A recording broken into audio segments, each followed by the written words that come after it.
નમસ્તે મિત્રો, કેમ છો બધા? આશા રાખું છું કે તમે બધા મસ્ત હશો ને સ્વસ્થ હશો તમારી જિંદગીમાં. તો ચાલો એક નવી રેસીપી લઈને તમારી સમક્ષ આવી ગઈ છું. આજે આપણે બનાવીશું એકદમ ટેસ્ટી, ઝટપટ બની જાય તેવી કાઠિયાવાડી લસણની ચટણી બનાવીશું. મિત્રો, બનાવી એકદમ સરળ છે અને ખાવામાં ખૂબ જ ટેસ્ટી લાગે છે. તો ચાલો મિત્રો, બનાવવાની શરૂઆત કરીએ. તેના માટે 1 કપ ભરીને લસણ લીધેલું છે. એકદમ ઓછા સામાનમાંથી ચટણી તૈયાર થઈ જાય છે. હવે 4 મોટા ચમચા ભરીને આપણે જે લાલ મરચું આવે સૂકું તે લેવાનું છે. જે પાવડર ફોર્મમાં આવે તે લેવાનું છે. અને સ્વાદ અનુસાર આપણે મીઠું નાખી દઈશું અને તેને ઢાંકણ ઢાંકી અને મિક્સીના જારમાં તેને આપણે મિક્સરમાં તેને સરસ પીસી લઈશું. તમે જોઈ શકો છો આવી રીતે તેને પીસી લેવાનું છે. અને થોડું વચ્ચે ચમચીથી સરખું કરી અને પાછું તેને પીસી લેવાનું છે. તો તે પાણી વગર પણ સરખી પીસાઈ જશે. તો તે વાતનું તમે ધ્યાન રાખશો. તમે જોઈ શકો છો આપણે ટીપું પણ પાણીનો ઉપયોગ નથી કર્યો, તો પણ આપણી ચટણી છે તે હલકી દરદરી વટાઈને તૈયાર થઈ ગઈ છે. હવે ચટણીમાં આપણે પાણી નાખી દઈશું. 1 કપ જેટલું હમણાં આપણે પાણી નાખી દઈશું. અને આપણે તેને સરખી રીતે આવી રીતે થોડું હલાવી દઈશું. આવી રીતે કરવાથી મરચાં છે તે સરખી રીતે પાણીમાં પલળી જશે અને આપણી ચટણી છે તેનું ટેક્સચર છે તે ખૂબ જ સરસ આવશે. તો તમે આ સ્ટેપને બિલકુલ સ્કીપ ન કરતા 10 મિનિટ માટે આપણે તેને આવી રીતે હલવી અને એક સાઈડ રાખી દઈશું. અને તમે ચાહો તો વાટકીમાં કાઢીને પણ રાખી શકો છો. હવે એક બાજુ આપણે કઢાઈ લઈશું. સ્ટીલની કઢાઈ લેવાની છે અથવા લોખંડની કઢાઈ હવે તેનો ઉપયોગ કરવાનો છે. એલ્યુમિનિયમની કઢાઈ આપણે નથી યુઝ કરવાની. હવે તેમાં 3 ચમચા ભરીને આપણે તેલ નાખી દઈશું. તેલ સરસ ગરમ થઈ ગયું છે. તેમાં આપણે અડધી ચમચી જેટલી હિંગ નાખીશું. તમે ચાહો તો જીરું પણ નાખી શકો છો, પણ એમાં ચટણી સરસ લાગશે.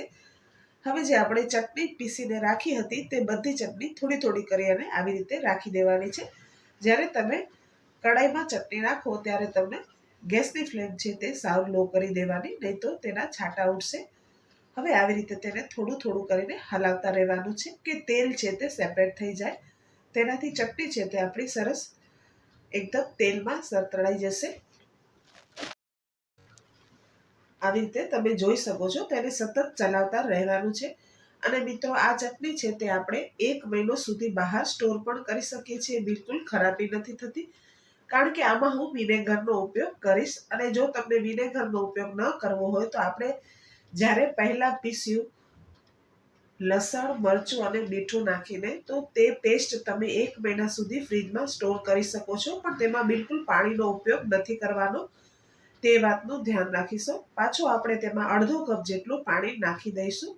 આ ચટણી છે થોડી લચકાદાર બનશે, એટલે હું આમાં પાણીનો ઉપયોગ કરી રહી છું. આવી ચટણી હોય તો તે રોટલી, રોટલા અને પરોઠા સાથે ખાવાની મજા આવે. અને કોઈ પણ ચાટમાં તમે આ ચટણીનો ઉપયોગ કરી શકો છો. બનાવવી એકદમ સરળ છે. તમે જોઈ શકો છો હવે તેલ ઉપર આવવા લાગ્યું છે અને ચટણી હવે ઓલમોસ્ટ આપણી રેડી થઈ ગઈ છે. અને પાણીનો ભાગ પણ હવે ઘણો બળી ગયો છે. જ્યારે ચટણીનું ટેક્સચર ઘાટું થાય ત્યારે આપણે તેમાં 2 મોટા ચમચા ભરી અને વિનેગર નાખ્યું છે. મેં ચીલી વિનેગર નાખ્યું છે. તમારી પાસે કોઈ પણ વિનેગર હોય તો તેનો તમે ઉપયોગ કરી શકો છો. પણ મિત્રો, તમને ચટણી જો સ્ટોર કરવી હોય બહાર તો તમે વિનેગરનો ઉપયોગ કરતા, અથવા જો તમને ફ્રીજમાં આ ચટણી રાખવી હોય તો તમે તેને અઠવાડિયા સુધી સ્ટોર કરી શકો છો. બિલકુલ ફ્રીજમાં ખરાબ નહીં થાય. જો બહાર સ્ટોર કરવી હોય તો જ આપણે વિનેગરનો ઉપયોગ કરવાનો છે.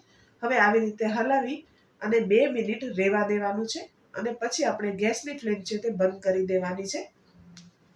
વિનેગર નાખવા પછી ચટણીને વધારે ચડાવવી નથી, તો તે વાતનું તમે ધ્યાન રાખશો.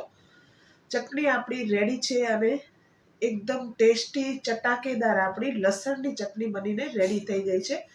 અને મિત્રો, તમે ચાહો તો થોડી ચટણીમાં દહીં નાખીને રોટલા સાથે, ભાખરી સાથે ખાઈ શકો છો. તે પણ ખૂબ જ ટેસ્ટી લાગે છે. તો મિત્રો, જોતા જ ખાવાનું મન થઈ જાય તેવી આપણી કાઠિયાવાડી લસણની ચટણીની રેસીપી તમને કેવી લાગી?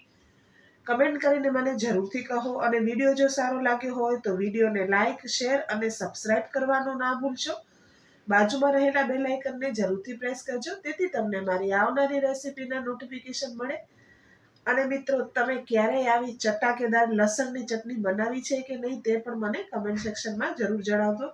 તો ચાલો મિત્રો, ફરી મળી આવી રેસીપી સાથે. ત્યાં સુધી આવજો. Thank you for watching.